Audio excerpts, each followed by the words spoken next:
Waduh. Saya ini lagi sumpek. Wah, ini. Gini loh. Ada apa? Kan apa namanya? Pejabat-pejabat baru kita itu loh. Sekarang kok semakin lama semakin ugal-ugalan.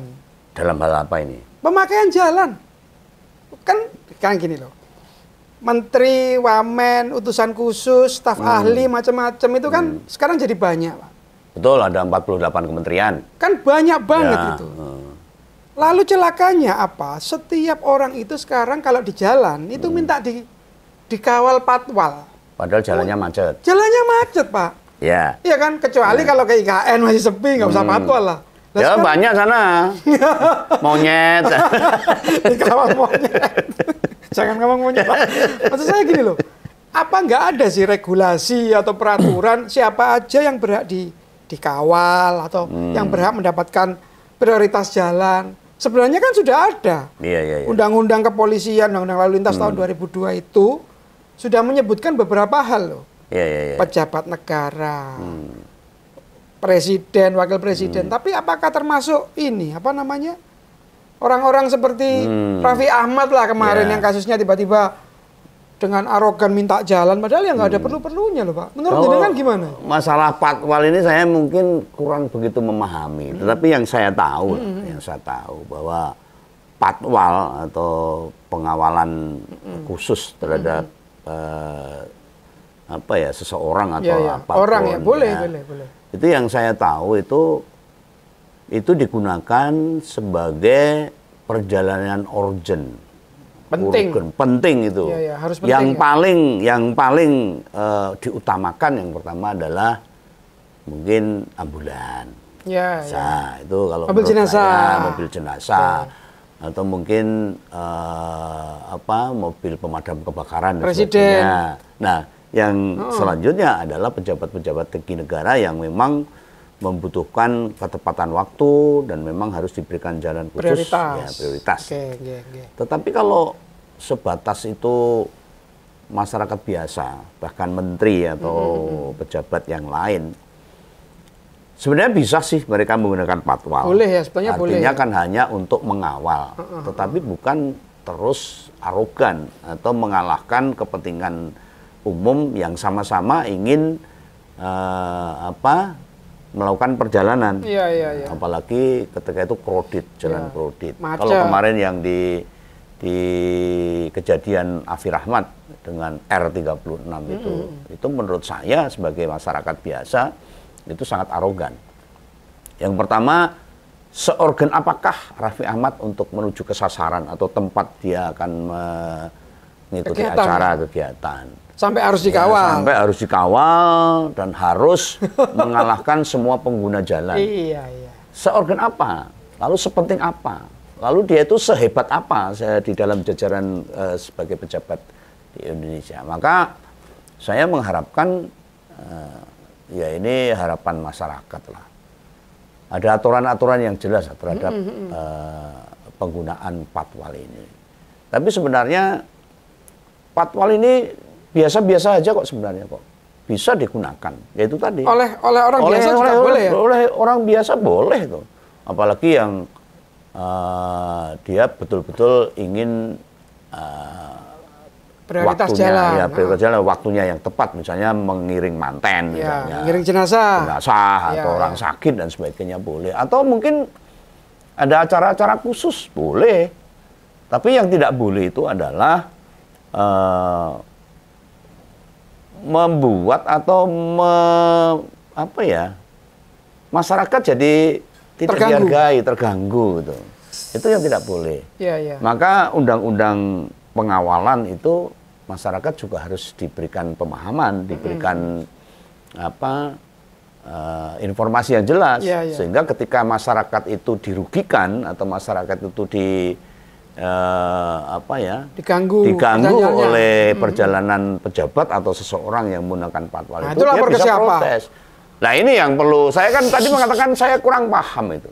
Tentunya pihak-pihak terkait, baik itu pemerintah maupun DPR, harus membuat regulasi yang jelas terhadap penggunaan patwal ini. Ini tak perjelas lagi, gini Pak Yokan. Saya kan setelah tahu apa ya peristiwa itu, lalu saya baca. Yang Raffi Ahmad maksudnya. Iya, iyalah.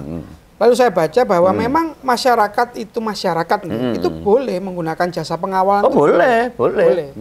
Tapi kan tentunya harus diajukan dulu ke kepolisian atau polsek, dilihat urgensinya, pentingnya apa? Contoh. Dan pasti polsek, kepolisian sudah punya aturan-aturan sendiri, gitu, batasan-batasan. Yang menentukan itu penting atau penting dikawal atau enggak kan kepolisian. Juga harus waktu yang mendadak ya. Oh ini misalkan acara kematian atau pemakaman kan butuh kelancaran. Nah itu mungkin memang berhak masyarakat. Tapi sekarang masalahnya gini loh. Ada lagi klausul itu digunakan untuk mengawal pejabat negara. Setahu saya, pejabat negara yang layak dikawal itu ada 3. Presiden, wakil presiden, dan tamu-tamu negara. Tamu-tamu negara, betul. Iya kan? Nah sekarang apakah itu yang berlaku di undang-undang untuk pejabat? Untuk pejabat bukan yang ambulan dan sebagainya itu ada sendiri itu. Jadi pejabat itu yang berhak mendapatkan pengawalan tanpa diminta itu adalah presiden, wakil presiden dan tamu negara. Gitu. Nah sekarang kasus kemarin. Sekelas menteri pun tidak ada sebetulnya. Tidak ada perintah dari undang-undang itu untuk memberikan pengawalan. Meskipun boleh. Nah, tapi maksud saya adalah gini loh. Kan kita tahu IKN itu belum jadi ibu kota. Jadi semua kementerian macam-macam masih ada di Jakarta. Otomatis kalau jumlah menterinya dan semakin banyak dan menteri-menterinya juga banyak, staf susnya tambah banyak, wamanya tambah banyak. Ada 48 kementerian, artinya ya bisa puluhan menteri dan wakil menteri itu. Kalau itu semua menggunakan jasa pengawalan polisi untuk menuju ke suatu acara, pikiran saya gini, 1, apa polisi nggak ada kerjaan lain apa tempat-tempat lain ini nggak penting untuk dijaga ya atau nggak penting untuk diatur ya sehingga membutuhkan pengawalan yang banyak. Itu 1. Kedua, parameternya polisi ya? Urgennya apa? Kalau memang para pejabat atau para staf khusus negara itu pingin datang ke suatu acara, let's say jam 7 lah, ya datang jam 5 atau jam 4 berangkatnya dong. Jangan sampai mengganggu masyarakat yang sudah macet ini gitu. Sekarang masalahnya adalah ketika kita menerima perlakuan itu, kita mau sambat ke siapa ini ceritanya? Ke polisi. Nanti alasannya dibalik begini, lagi. Cak Den. Kenapa masyarakat bingung ketika terjadi permasalahan-permasalahan yang merugikan masyarakat umum di dalam perjalanannya itu? Itu yang pertama adalah masyarakat belum paham. Malah kadang-kadang tidak tahu tentang... Atau dicuekin sama polisi. Ya bisa. Enggak, aturan-aturan tentang penggunaan patwal itu masyarakat kadang-kadang tidak tahu. Ngertinya ya, gue pejabat dikawal, ya kita harus minggir, itu harus ngalah. Kan harusnya kan tidak boleh begitu. Jadi masyarakat tuh harus kita beri pemahaman. Maka kita perlu mendapatkan informasi yang jelas tentang aturan-aturan penggunaan patwal sehingga tidak berdampak merugikan masyarakat. Kecuali dengan ketentuan-ketentuan undang-undang yang memang benar berhak menggunakan patwal tanpa diminta ya seperti presiden, wakil presiden dan tamu negara itu. Terus gini lagi. Parahnya kemarin itu ada di suatu postingannya Raffi Ahmad IG-nya. Dia bahkan membuat konten di dalam mobilnya yang ternyata dia dikawal. Ada di dalam mobil? Ada di dalam mobil dengan kondisi waktu itu lancar banget dia dan ketika kamera diarahkan ke depan ada pengawalan di depan. Motor besar itulah, BM itulah. Yang lalu menunjuk-nunjuk supir taksi itu ya. Nah ini kan artinya ada kebohongan publik. Kebohongan publik. Kalau ada menteri sekelas Raffi Ahmad yang sudah staf khusus itu. Staf khusus yang apalagi makanya itu sekelas dengan Gus Mitfah. Ya kalau Raffi Ahmad sebagai pejabat negara di staf khusus sudah melakukan kebohongan publik, penyalahgunaan kekuasaan. Ya Pak Prabowo harusnya tegas dong. Nggak boleh itu. Yang rugi siapa? Ya rugi masyarakat. Kenapa yang rugi masyarakat? Karena manfaat dari jabatan Raffi Ahmad itu juga tidak jelas terhadap kita itu. Ya, itu yang pertama. Yang kedua, mereka kita gaji dari pajak kita. Kalau mereka punya jabatan kita gaji, punya fasilitas, tapi kerjaannya merugikan masyarakat. Dan justru ketika dia merugikan masyarakat, dia memberikan keterangan bohong, Pak Prabowo harus bertindak cepat. Harus bertindak. Iya. Berarti kan apa yang dilakukan mereka ini, itu kan ya sebetulnya merugikan citra Pak Prabowo sebagai presiden. Sebagai presiden. Ya, saya melihat beberapa menteri atau beberapa staf khusus atau mungkin utusan khusus dan wakil menteri memang menurut saya sebagai masyarakat memang tidak pantas, belum pantas menjadi pejabat sekelas mereka itu loh.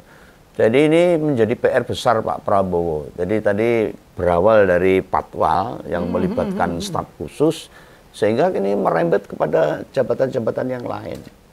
Pak Prabowo harus introspeksi dan mengevaluasi semua menteri pembantunya, baik wakil menteri maupun utusan-utusan itu khusus. Ya. Nah, yang rugi siapa? Kita. Kan, gitu loh. Kan memang gara-gara giveaway itu. Ya kita kan hanya oke gas. Oke gas kasih. Wah kamu kasih jabatan kan gitu. Makanya patwal itu sendiri sebenarnya tidak ada masalah lah. Ketika dia memang punya tugas untuk mengawal sesuatu dalam seseorang dalam sebuah perjalanan. Oke. Asalkan tidak merugikan pejalan umum dan tidak arogan gitu. Seakan-akan miliknya dia. Jadi contohnya seperti Moge aja lah. Moge atau mungkin ada iring-iringan komunitas apa, mobil atau yang menggunakan jasa patwal, dan itu sangat-sangat merugikan masyarakat, dan itu aturannya harus jelas.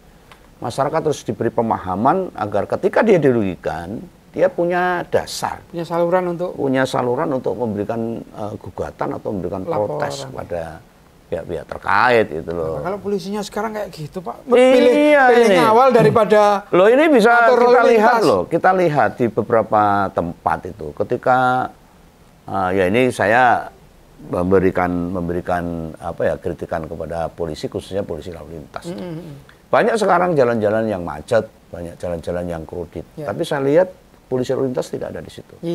Tidak ada yang mengatur, bahkan yang terjadi di situ ada banyak supeltas yang dari orang-orang sipil, masyarakat yang diberi pakaian semirip mungkin untuk mengatur jalan. Nah, ini keberadaan poltas itu di mana itu?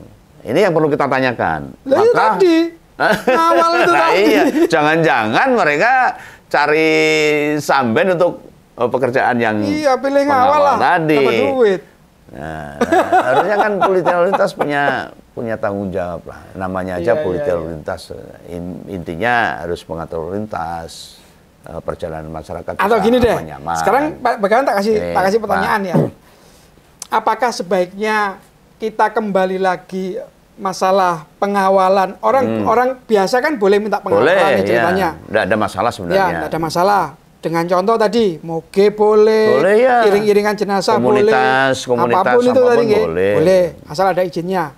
Terus apa yang perlu diperbaiki? Apakah perlu menentukan urgensi atau kepentingan dari pengawalan itu, atau setiap orang boleh aja? Mas? Ya regulasinya harus diperbaiki, Mas. Jadi memang pemerintah dan DPRD harus membuat aturan-aturan baku yang bisa dimengerti oleh masyarakat, sehingga ketika masyarakat juga membutuhkan pengawalan, dia punya dasarnya, punya batasan-batasannya gitu, tidak ngawur gitu loh. Termasuk para pejabat. Jangan-jangan pejabat-pejabat itu tidak tahu itu apa fungsi patwal, apa urgensinya tentang pengawalan, atau polisinya yang tidak tahu. Bisa juga gitu loh. Bisa juga. Maka kita sebagai masyarakat harus mengkritik mereka. Nggak bisa. Kita nggak boleh diem. Kita nggak boleh menyerah apa yang dilakukan oleh para pejabat itu. Sehingga kita diganggu atau terganggu dan sebagainya. Kadang-kadang arogan mereka itu justru kita yang suruh minta maaf. Kan keliru gitu loh. Jadi enaknya gimana ini? Ya enaknya.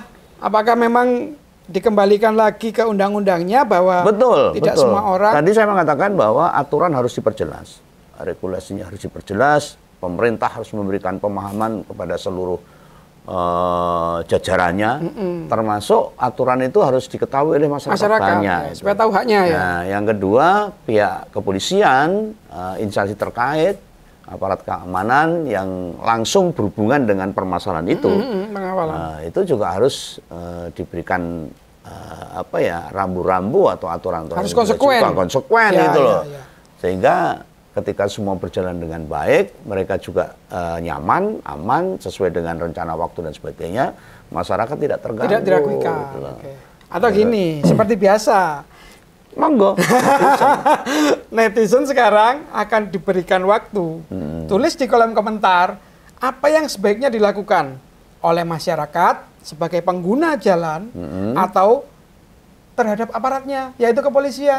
Bagaimana menentukan urgensi dari pengawalan ini? Tolong tulis di kolom komentar. Nanti akan kita bahas lagi dalam komentar ini, gitu ya. Jangan lupa subscribe ya. Oke lah, salam dari Om Begawan. Sama Caden. Oke.